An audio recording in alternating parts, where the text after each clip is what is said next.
मी तुम्हा सगळ्यांच्या फाशीनं विधानसभेत गेलो, राज्यमंत्री झालो, मंत्री झालो, मुख्यमंत्री चारदा झालो, केंद्राच्या संरक्षण खात्याचं काम केलं, देशाच्या शेती खात्याचं 10 वर्ष काम केलं आणि आज मी राज्यसभेत आहे. नमस्कार, मैं हूं श्रुति और आप देख रहे हैं इम्पैक्ट लाइव। महाराष्ट्र में इस समय विधानसभा चुनाव को लेकर सियासी पारा बढ़ा हुआ है। इसी बीच राजनीति से रिटायरमेंट को लेकर एनसीपी नेता शरद पवार ने एक बड़ा हिंट दिया है। हाल के समय में अजीत पवार कई बार उनके रिटायरमेंट को लेकर सवाल उठा चुके हैं। एनसीपी प्रमुख शरद पवार ने अपने रिटायरमेंट को लेकर हिंट देते हुए कहा है कि अब नए लोगों को चुनकर आना चाहिए। शरद पवार ने कहा कि कहीं तो रुकना ही पड़ेगा, मुझे अब कोई चुनाव नहीं लड़ना है, मुझे अब चुनाव को लेकर रुकना पड़ेगा और नए लोगों को आगे आना होगा। बता दे 84 साल की उम्र में भी शरद पवार राजनीति में काफी सक्रिय हैं।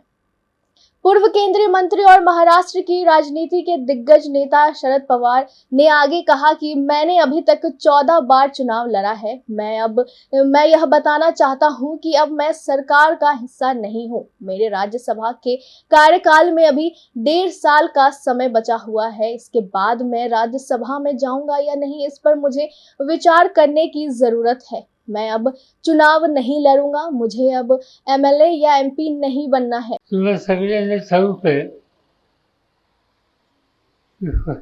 देशाचे काही लोक त्यावेळेला हयात होते, काही लोकांचा जन्म झाला नव्हता. तेव्हा 55 वर्षाच्या पूर्वी मी महाराष्ट्राच्या विशेषतः या भागामध्ये काम करायला सुरुवात केली आणि 1967 साली त्यावेळेच्या मतदारांनी मला निवडून दिलं. त्याचे काही मतदार अजून दिसतात मला इथं. आहे का जिवंत? मग दिलं होतं का नाही 67ला? होईल.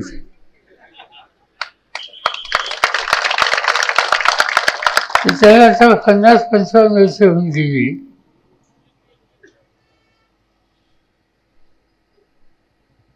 मी तुम्हा सगळ्यांच्या फाशीनं विधानसभेत गेलो, राज्यमंत्री झालो, मंत्री झालो, मुख्यमंत्री चारदा झालो, केंद्राच्या संरक्षण खात्याचं काम केलं, देशाच्या शेती खात्याचं 10 वर्ष काम केलं आणि आज मी राज्यसभेत आहे. पण एक गोष्ट लक्षात ठेवा की मी लोकसभेत तुमच्या मतावर निवडून गेलो, पण एकदा ठरवलं की आता लोकसभा नाही. पण 30-35 वर्ष सतत निवडून गेल्याच्या नंतर नवीन पिढी तयार करायला पाहिजे आणि 30 वर्षाच्या पूर्वी मी निर्णय घेतला की लोकसभेला आता उभं राहणार नाही. इथे राजकारण हे मी बघणार नाही आणि ही सगळी जबाबदारी अजितदादांच्यावर देईल. आणि जवळपास गेले 25-30 वर्ष ही जबाबदारी त्यांच्यावर आहे. म्हणजे पहिली 30 वर्ष माझ्यावर, माझ्यानंतर 30 वर्ष अजितदादावर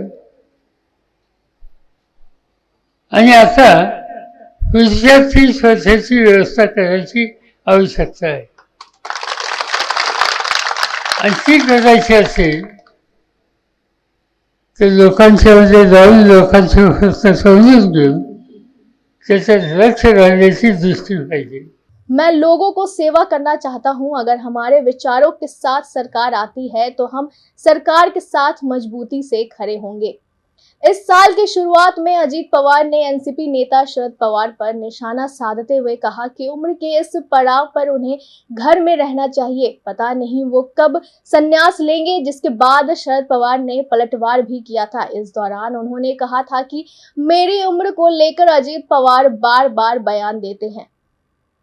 अभी मेरे राज्यसभा कार्यकाल में समय बचा हुआ है, तब तक मैं सेवा करूंगा, उसके बाद मैं कोई चुनाव नहीं लड़ूंगा। ऐसे ही तमाम खबरों के लिए देखते रहिए इम्पैक्ट लाइव। शुक्रिया।